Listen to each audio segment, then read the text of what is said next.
This is the story of a fight and of a fighter, Walter Cartier. Today is the fight. Tonight at 10 o'clock will be one of the moments which justify his difficult life.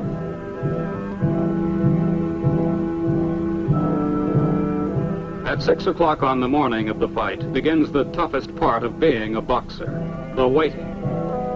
Walter is on the right of Vincent, his identical twin. He doesn't mind the hard training, the 4 miles of road work every day, as much as the waiting.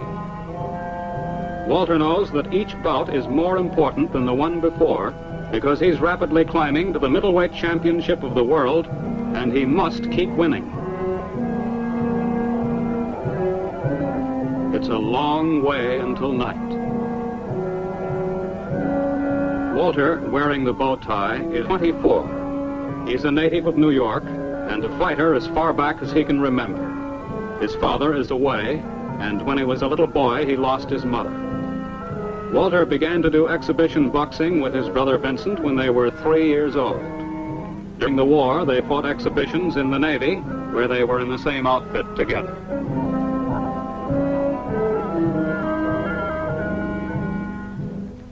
Now, through the quiet morning streets of New York, the two boys walk to morning mass.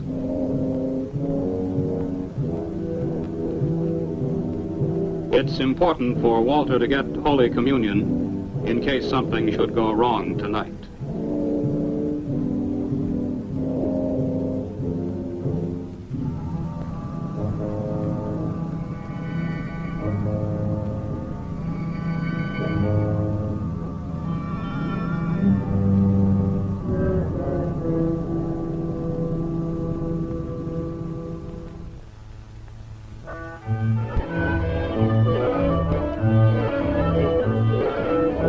At Walter's 3-room apartment where he lives with his aunt, Vince is serving him breakfast. He's a lawyer and Walter's manager. Vince lives in New Jersey, but in the slow hours before the fight, he's staying with his brother. Now they live as they used to years ago, the two boys and Walter's daughter.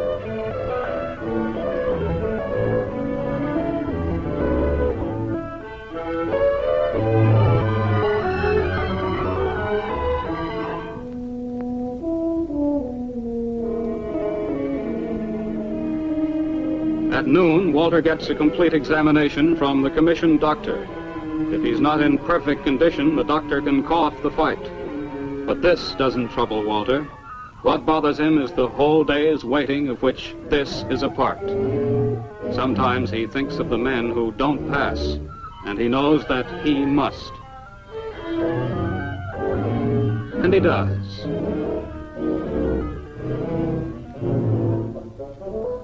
Meat is vital to Walter. It gives him the raw energy needed for fighting. Dan Stampler owns the restaurant where Walter comes to eat every day. He often sits proudly like this with the boy he thinks will be champion. This is Walter's second and final meal before the match.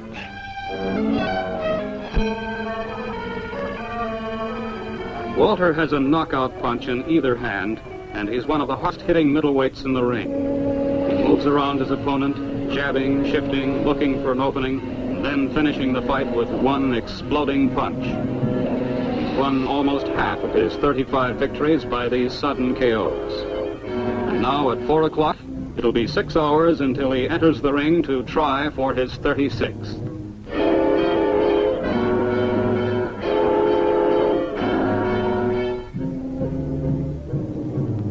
No one ever told Walter to be a fighter.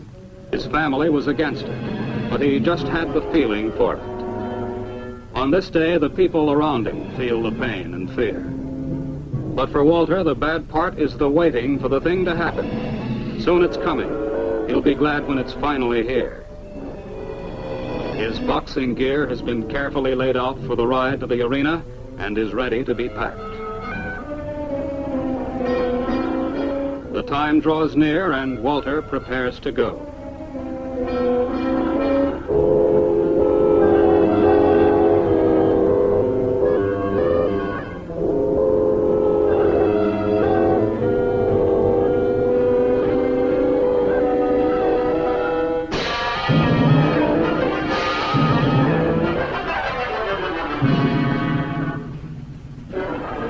Above everything else in the world, Walter Cartier wants to be champion. Unlike a lot of people, he's got something to move towards all the time. And that thing's the championship. Nothing is going to keep him back from it.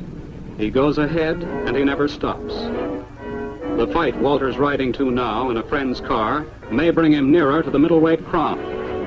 When it's over, there'll be another coming along, and another one after that. Always it's fighting and training and fighting again. But always, there's the goal.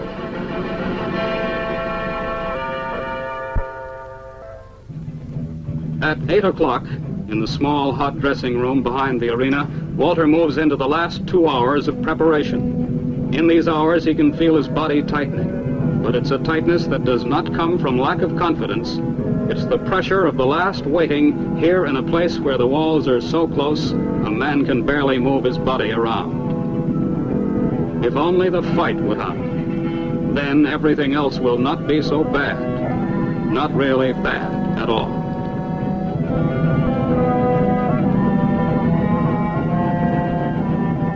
Bobby James is the man he's going to be fighting in 1 hour.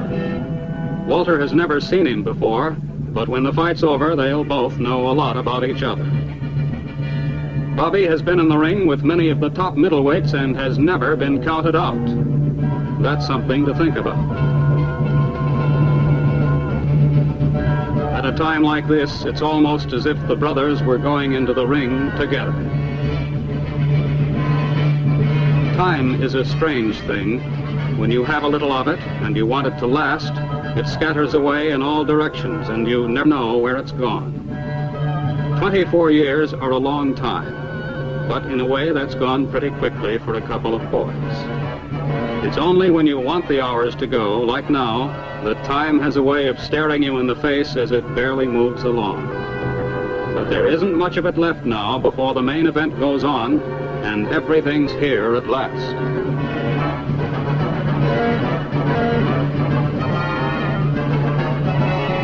As he gets ready to walk out to the arena, and the 3,000 people who are there, Walter is slowly becoming another man. This is the man who cannot lose, who must not lose. The hard movements of his arms and fists are different from what they were an hour ago. They belong to a fierce new person. They're part of the arena man, the Walter Cartier that the crowd outside is going to see in 15 minutes.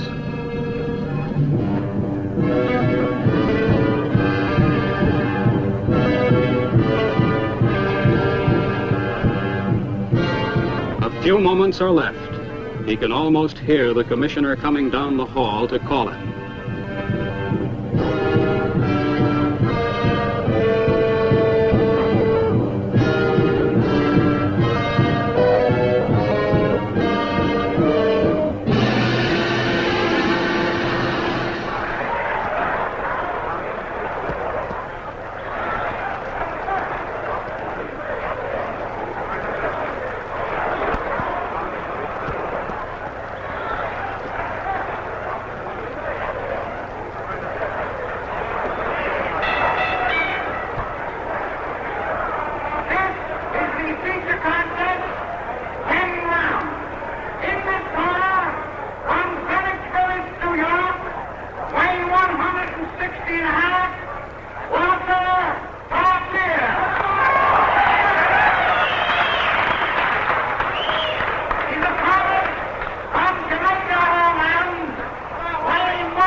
He's done it. He's KO'd Bobby James.